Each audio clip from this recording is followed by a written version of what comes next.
Décidément, les agents du SAMU social de Port-Gentil, pour ne citer que ceux-là, ne sont pas prêts de travailler dans un cadre propice à leur épanouissement social et professionnel. Les souffrances de ces agents, qui ne datent pas d'hier, commencent au plan local, où le management du chef d'antenne, semble-t-il caractérisé par un autoritarisme notoire, n'est pas de nature à favoriser un climat social apaisé. En effet, des mises à pied, souvent pour des motifs insignifiants, sont brandis aux collaborateurs de Wenceslas Yaba à tout va, ce au mépris des dispositions en vigueur en la matière. Au prorata de la durée de la sanction fixée au gré des humeurs du chef, 5 000 francs CFA sont déduits par jour des salaires économiquement faibles des agents punis. Personne ne saurait cependant dire la direction prise par l'argent coupé. Ensuite, ces employés à la lumière de leur contrat de travail sont censés percevoir 150 000 francs de salaire par mois.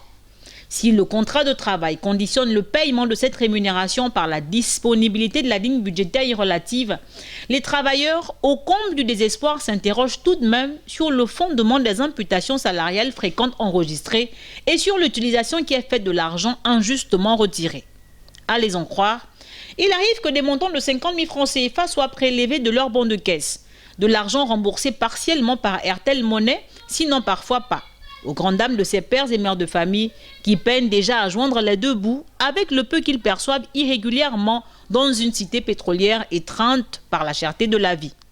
Pour le compte de cette année 2003 par exemple, le personnel dit totaliser plusieurs mois de coupure sans explication aucune de sa hiérarchie centrale.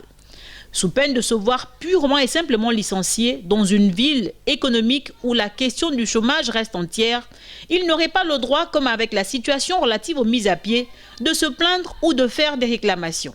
Signalons en toutes fins utiles que les irrégularités, les imputations inexpliquées de salaire et les mauvaises conditions de travail sur lesquelles nous reviendrons dans un prochain élément sont autant de raisons qui ont occasionné aussi bien les nombreuses mutations enregistrées à la tête de la maison SAMU à Port-Gentil que les départs multiples des personnels ces dernières années. Le chef d'antenne n'a pas souhaité s'exprimer car soumis à d'énormes réserves, a-t-elle dit.